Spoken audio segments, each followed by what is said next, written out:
Rick and Doug have made some excellent points, but I would say that the Republican Party's relentless focus on overturning it or defunding it has not helped this country. I am tired of the vagaries of what the GOP would offer as an alternative. You know, we need some new ideas, including how to help the mid-size employers provide insurance to their employees, because I know that there are many employers who would like to do that, but that's going to be a problem, and there are others. But let's work together to figure it out. Boeing Aircraft recently announced an accountable care organization plan where it completely bypasses the insurance companies and works directly with doctors and hospitals. And there are some really creative ideas out there for healthcare, because Rick's right, we have an insurance scheme right now. And we all have to look at connecting the dots. You know, corporate America profits from our illnesses, and the government is complicit by doing things that make us sick. You know, our food supply isn't safe, and corporations benefit from that. Mr. Smith? I'm absolutely opposed to Obamacare. I've voted over 30 times to defund it and to remove it, trying to change those policies. When you talk to my constituents across this district and you hear them devastated because they've lost their insurance. The president said that if you like your insurance, you can keep it. That was nothing but a bold-faced lie. I can give you countless times in our district where people's lost their insurance, where their deductibles have increased, where they've just lost their insurance, period. And I'll tell you, I've seen people sell their businesses because they wanted to reduce the employees below 50. You talk about hurting the economy, that's a way. But you talk to a family in Farmington that had 2 kids with a rare genetic blood disease, that their kids was on a high-risk pool in the state of Missouri, but under Obamacare it was eliminated, and now they can't afford $9,500 a week to give their kids the shots. So now they're without health care and without access, and they're about to lose their small business. That's what Obamacare gave you.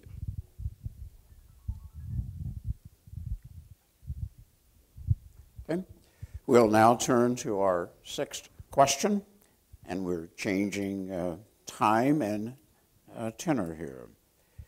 Mr. Vandeveen, do you support our airstrikes, current airstrikes in Syria? Absolutely not. I don't know how many times we have to go down this road before we realize that you cannot reason with people who believe that God is on their side. We've entered a new war. And some people may call it a permanent war, and that's what we've been in since the year 2001. We have overreacted. In my opinion, the duopoly parties have lost the technical right to set our foreign policy. It is insane. We have spent $4.4 trillion in Iraq and Afghanistan already. And what do we have to show for it? We're arming Syrians? Moderate Syrians. Like that's not going to come back to haunt us later. Has anybody ever heard of the Taliban? It is time to bring our troops home from the Middle East. It is time to close the bases over there. It is time to allow the countries that are being affected by ISIS, ISIL, whatever we want to call it this week, they need to take care of the problem themselves, and we need to start taking care of our problems here on the home side. Thank you.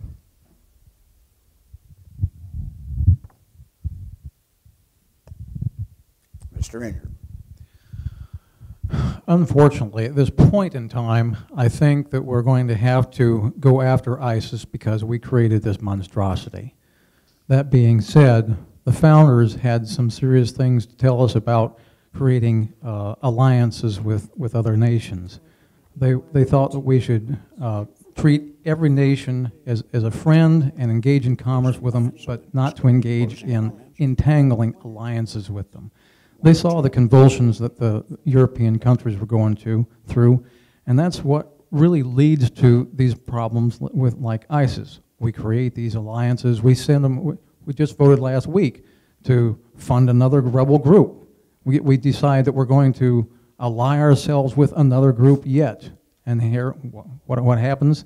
A few years, a few months down the road, there we are fighting them again. So. Let's stop engaging in those entangling alliances to begin with. Ms. Hampton? My dad was a World War II vet. He died 5 years ago when he was 91. He hated the war on terror. He used to say to me, "How can you fight a war when you don't even know who the enemy is?" We continue to be the best recruitment tool that the extremists have. We have either indirectly or directly armed everyone in the Middle East at this point. And what is our mission there? We just keep bombing one group of terrorists while at the same time arming the next group that we're going to bomb next month. It is horrific what this latest round of terrorists are doing, but their brutality is an evil that cannot be overcome with more war. Our meddling in the Middle East is not helping, and we simply cannot afford to wage an unending war where there is no clear mission. No way for anything ever can be considered close to a clear victory. If our mission is truly to protect the United States, then bring our troops home and line them up along the borders.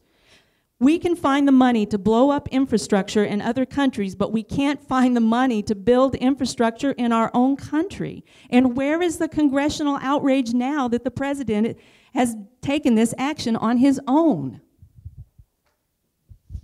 Mr. Smith. What we're experiencing is a result of numerous failed policies of the Obama administration. If you look at 2007, President Bush forecasted exactly what would happen if we didn't get the job done and we pulled out. We got into this. We needed to finish it. But the Obama administration pulled out too early, and now we are facing ISIS, which is a huge threat to our country. They may not be here right now, but it doesn't mean that they won't be. And there's a lot of concerns with me whenever we have Americans that have went over there to train under ISIS, and they're coming back. These people should have their passports removed. I mean, these are people that I believe is treason with our country. And we need to do everything we can to protect and make sure that all Americans are safe. And that's what we have to do. Stocker. This started way before it was handed to Obama. It started with the Bush administration, the people that wanted to see if they could get Iraq oil. And at this point, there are no easy answers. I think we should continue the airstrikes, but as for boots on the ground, we need work boots in Missouri, not boots on the ground in Syria. And to get out of this, you know, it's going to be tough. We should, of course, remove passports from Americans going over there, but we don't know who they are. They're still recruiting Americans and Europeans, and they have an amazing recruitment power. And so we need to stop that, and if we find them, they should be, Americans going over there, they should be, of course, tried for treason.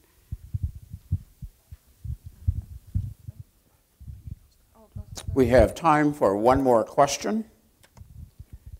So if you were elected to serve in Congress, how would you address the immigration crisis in this country? And we'll begin with Mr. Inard. Thank you. Unfortunately, we're going to have to close our southern border. It's been open for a long time, but right now it is so porous that anybody can come across. We've got somewhere between, depending on what numbers you believe, somewhere between 11 and 17 million illegal immigrants in this country, and we have an unemployment problem. We have illegal immigrants coming here, and they're using our resources. This is a drain on our economy and our workers. It's not fair. It's also not fair to the people who have tried to come into this country legally. We have to close our borders. We will guard it with the military because it is their job to do, and we will expel the illegal immigrants. They can go back to the back of the line and try and do it again, how we say, the right way. We are a country of immigrants, and for almost everyone in this room, I'm guessing our ancestors were immigrants, maybe through legal means, maybe not. This is not a crisis that has suddenly appeared within the last couple of years. It's been going on for decades. The borders are open because it has been advantageous for parts of corporate America to have access to a labor force which can easily be exploited. It's all about the money, just like every other issue that's facing this country today. Back in 2007, the liberal icon of Governor of California, Arnold Schwarzenegger, outlined a letter to Congress which is very similar to the reforms that are being floated today, but it hasn't happened since 2007. And I say, why not seal the border? crack down on those who hire undocumented workers, and give some sort of permanent residency to undocumented men, women, and children without granting full citizenship to those who entered illegally. I'm not saying let them vote, but let's allow them to be contributing members of society. Mr. Smith. You know, the first thing you have to do is secure the borders. Until our borders are secured, you can't look at anything else in fixing the immigration process. We are a nation of laws, and there's a process to become a naturalized citizen. It has worked for our ancestors. And I'll tell you, there's no greater thing. I was able to participate in a naturalization ceremony here in Cape Girardeau, and watching folks that have worked so hard to become an American citizen the right way. It would be wrong for us to just grant amnesty to folks that have done it the wrong way. We are a nation of laws. There's a process to do it. There's problems that need to be fixed, but they can be fixed in a piecemeal approach, one piece of legislation at a time, instead of a huge omnibus bill, like the Senate omnibus bill that was passed. But first, you got to secure the borders, and then fix the loopholes that's within the law. Ms. Stocker. I think that fence they are building is an enormous waste of money. They will get in if they want to get in. What we need to do is perhaps beef up border security. But certainly people who have lived here, who have worked here, should be granted the right to stay and maybe put on a path to citizenship. Children who were brought as, people who were brought as children should definitely be allowed to attend our schools and be put on a path to citizenship. It is a problem, but they, as Terry said, it's the employers that give them jobs. We should clamp down on employers because that is definitely illegal. They want cheap labor and they don't want to abide by safety regulations. And so that's a big part of the problem too. Mr. Vanderveen. Yeah, it's all well and good to say that we need to enforce our current laws, but unfortunately the current laws are very archaic and they're very difficult to navigate. John Stossel recently had a report saying that it takes 75 years on average for an unskilled Mexican migrant worker to gain citizenship in this country. This is an albatross that's been around our neck for decades. Every president since Ronald Reagan, as long back as I can remember, has said that we need to do something about our immigration problem, and I don't think it's a problem. I think we need more immigrants in this country. They don't eat up welfare benefits. They're not invaders. They are here to work and they're here to support their family. And frankly, it's a little bit insulting to call them invaders and to treat them like invaders. We're going to set up a fence and set up checkpoints. That doesn't just scream freedom, welcome to America to me. We need to issue more work visas. Half the migrant workers in this country are here illegally. We also need to end the failed war on drugs that has driven so many people from South America to this country illegally. Thank you. We must now turn to our closing comments from the candidates. Each candidate will have 2 minutes, and we will begin with Mr. Enyart. Thank you. Before the end of his second term as President of the United States for George Washington, America had exploded with growth and prosperity and ingenuity. Within 40 years, the eyes of an astounded world were upon us and wondering how we did that. A young man came here from France named Alexis de Tocqueville, and he was asking a question. He was seeking, what is it that makes America great? He said, I looked at her commodious harbors and her ample rivers, and it was not there. Her fertile fields and her boundless prairies, and it wasn't there. Her rich mines and vast world commerce, and it wasn't there. It is not until I went into the churches of America that I discovered the genius of her power. The genius of our power was in the pulpit, where he heard the gospel being preached and righteousness being preached to the people. We were a righteous people, And this is what we need to do to restore our greatness and our goodness. He said if we fail to be good, we will fail to be great.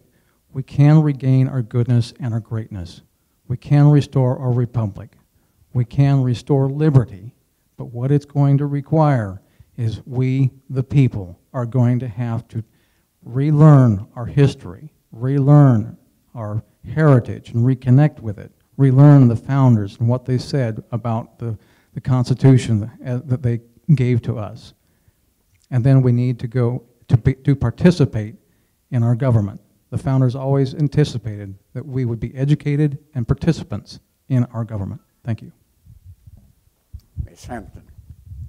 You've only heard us in short little segments tonight talk about some of these issues. I encourage you to go to our websites, investigate where we stand, join us on social media, our Twitter and Facebook, and visit our blogs and see what it is we're saying day to day. As a member not of a party but of a movement, I want to encourage you. There are other independents on the ballot across the country, and we're ready to crash the party in Washington. We're going to speak for us. I'll have the freedom to call out everyone in the House to ask if they'll co-sponsor anti-corruption and campaign finance reform legislation, and if not, why not? The most important issue facing our country is this: massive money interests are pulling the strings. No matter what issue is most important to any of us, until we have campaign finance reform, none of our issues matter because they won't be addressed in a significant way. We may get a few crumbs in an effort to keep us content, but the cake is reserved for a select few, and it's no one in District 8. Our division along political lines plays right into the hands of the power brokers, those who hold the purse strings and control the puppets in Congress. We must change the way we elect our representatives, and we do that by getting the control of money out. We can pave the way for the next wave of unaffiliated candidates and have the power to decide how we want to be governed. Rooting out corruption seems impossible at times, but think how impossible it was for women to win the right to vote. But they did it because they wouldn't back down in faced with insurmountable odds. And even while we work to change what's happening at the top, we all must work together to make our community strong. It is time to regain the soul of our nation. A handful of billionaires cannot be allowed to have their way. The will of the people must prevail. This November, have courage and make your vote count. Let's cut the strings. Mr. Smith. Thank you again for having us. It has been an honor and privilege to serve as your congressman for the last 15 and a half months. And during this time that I've been serving as your congressman, I have made it a point that there's two ways to be effective in Washington, D.C. One, you can be there 20 years and grow natural seniority, or two, you can build relationships. You're never going to find anyone in Washington, D.C., or any candidate or anyone in your life that you agree with 100% of the time. But when you disagree, you need to work together. And that's why I've been doing one-on-one meetings with people of both parties to find out where we have common ground and where we can work together. That's how you make a difference. There's issues that we're just not going to agree on. But there are issues that we will find common ground. And that's where you have to come together. And that's how you move our country forward. And that's how we get back on track. And I'm committed to that. And I'm committed to the folks in this congressional district. This is the best congressional district in the country. And it is a huge blessing to represent my friends and my neighbors. I mean, this is the lifeblood of what America is. And I can tell you right now, I will not ever stop fighting for our rural way of life and making sure that the ever-growing federal government does not continue to encroach on our way of life, and fighting for our personal freedoms and our liberties and everything that makes us the great country that we are. Thank you. Ms. Stocker. My neighbor has an antique car, and the other morning he drove by and I was behind it. Phew! And remember the time when all our cars smelled like that? That was awful. We used to breathe carcinogens in our air. And I don't want pig poop in Missouri streams. People fish in those streams. Regulations are there for a reason, and it's not to put businesses out of business. they actually are more productive than they cost. The Office of Budget Management estimates between 183 billion to 800 billion that they produce at a cost of only 53 to 80 billion. So they're very productive. They provide jobs, and not just government jobs. I myself at Monsanto worked in a regulatory capacity. I worked on explaining the toxic effects of chemicals. Now, you don't want to pick up a strange chemical and not know what happens if you spill it on you, do you? I mean, don't you need that regulation?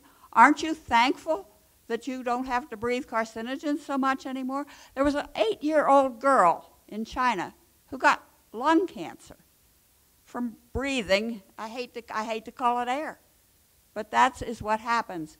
So we need to restore the middle class, invest in our future, and turn this country back around. We've been sliding downhill for 30 years. We need to turn it around and invest and improve our country. Mr. Vanderveen. As I was preparing for this forum, I found several notes that I had taken in preparation for a series of forums in the 2010 campaign. It hit me that we have the same set of issues in 2014 that we did then.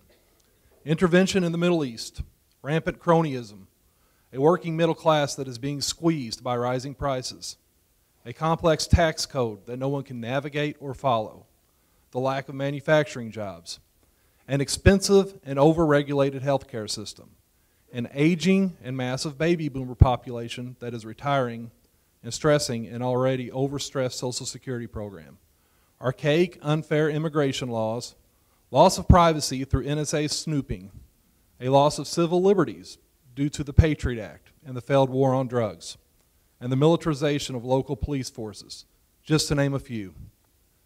I also thought about the low approval ratings of Congress these days, which consistently rank them somewhere between body odor and tooth decay.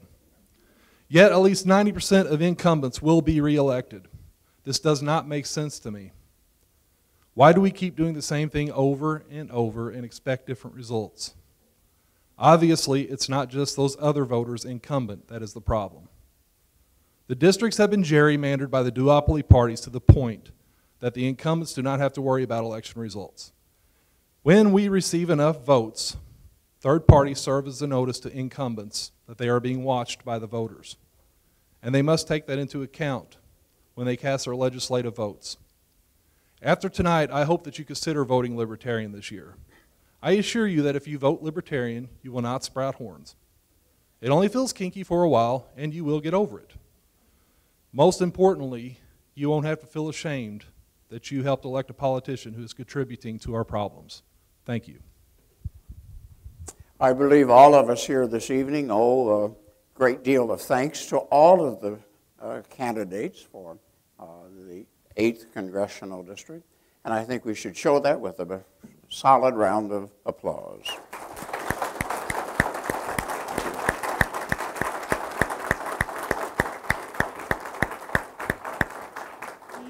About the Cape Girardeau ballot issue, and I'd like to ask them to come forward. Our first speaker will be Dr. Wayne Bowen. Dr. Bowen is the City Council representative from Ward 6. He was elected in 2013 for an unexpired term and re-elected in 2014 for a 4-year term. Both times without opposition. Excuse me, I didn't know where he was. Okay, he previously served on the Cape Girardeau Planning and Zoning Commission as well as the Historic Preservation Commission. Mr. Kerr, do you want to come up to the front too, please? And we also will have speaking Peter Kerr, who is chair of the Cape Girardeau Libertarian Party. They will have 5 minutes each.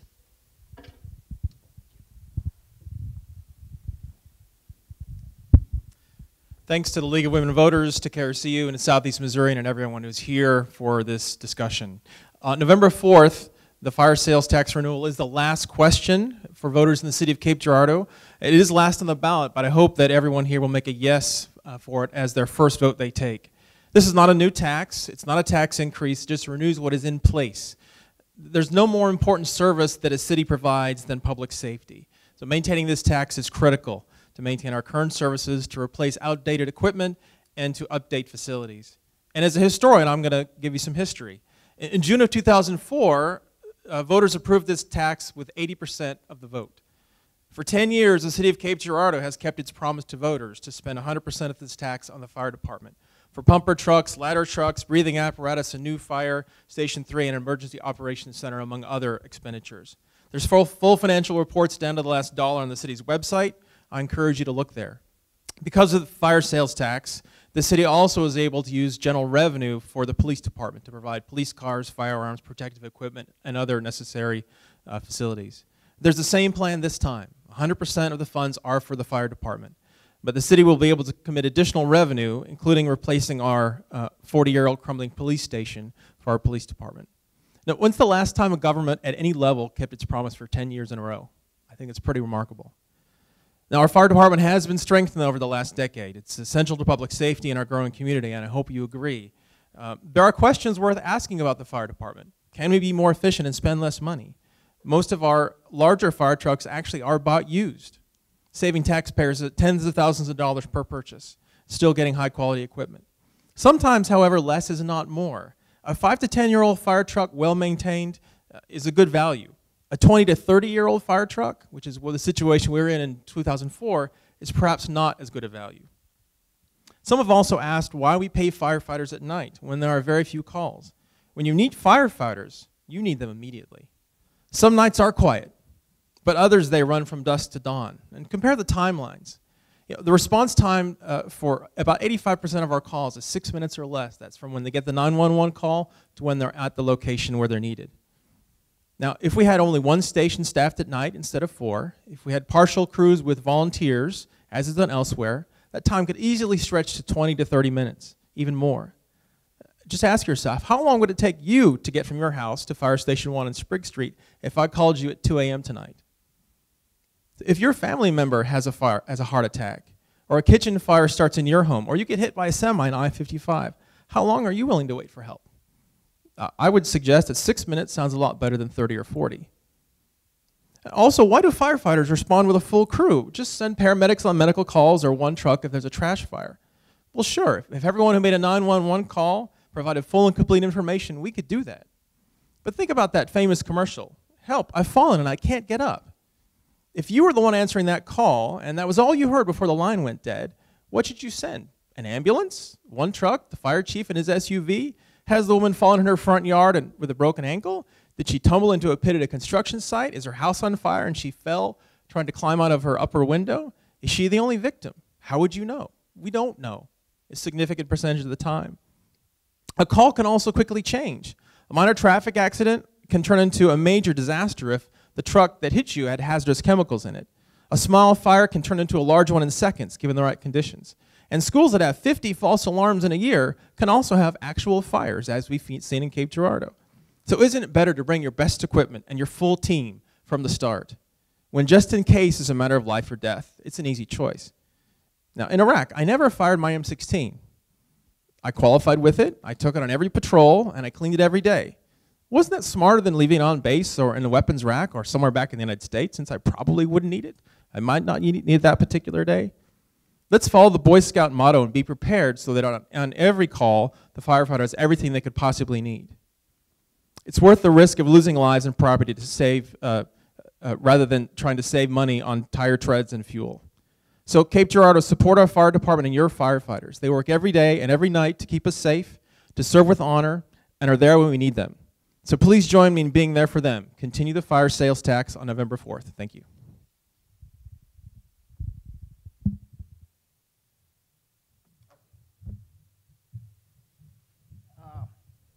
I have a neuropathy and I have a lot of difficulty holding anything. So, can you hear me? No. Then move up. No. Move up. Can you hear me now? No. Can you hear me now? This is also used for recording. Oh. So, do you want me to hold it for you? That's all right. Okay. Well, let's talk about history a little bit. Okay? Prior to 1934, there was no sales tax in Missouri.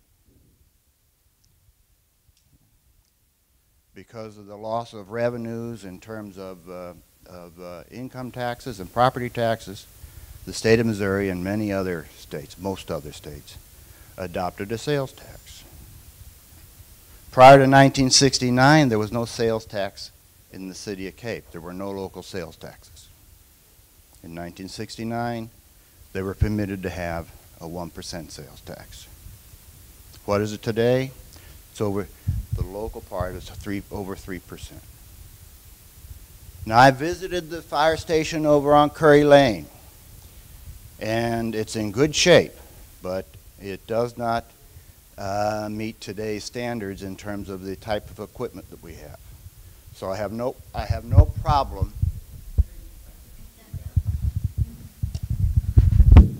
I have no problem saying that, yeah, we can do with some more fire equipment.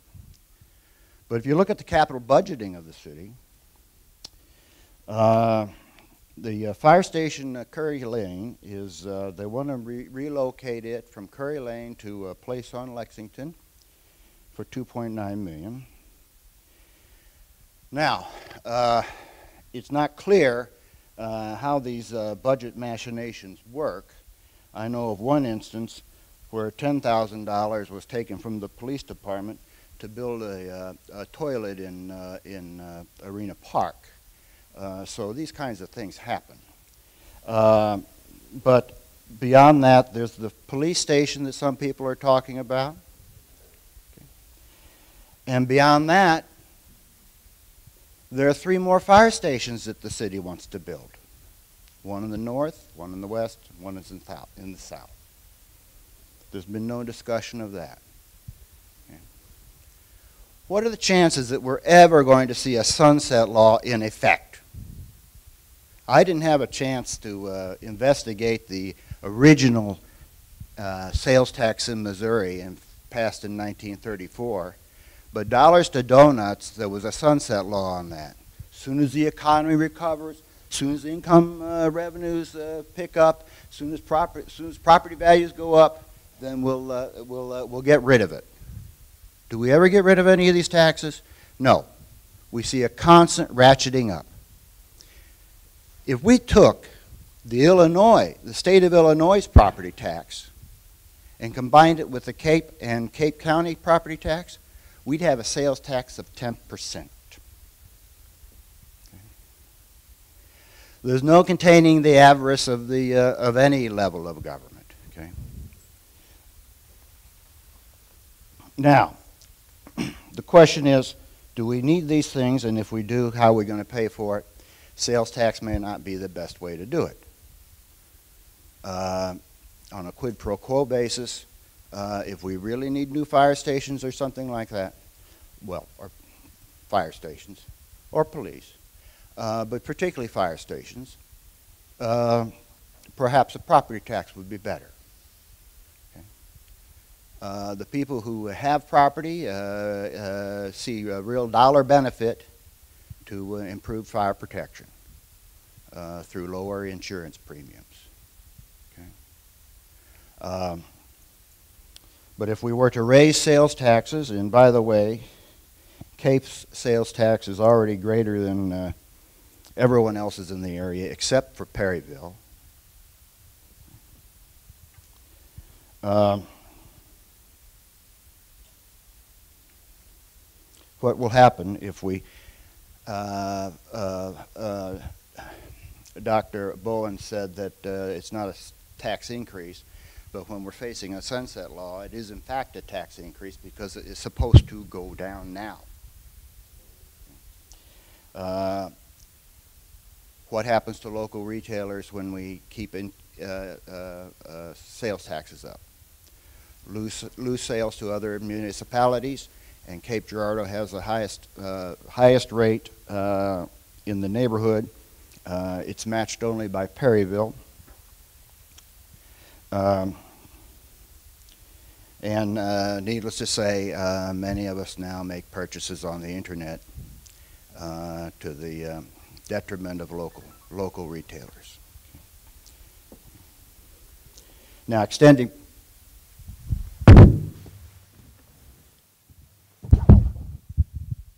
We want to thank our two speakers and they've given us quite a lot to think about when we are considering our vote for people here in the city of Cape Girardeau. So thank you. And now we'll ask the candidates for the Missouri State House to come forward.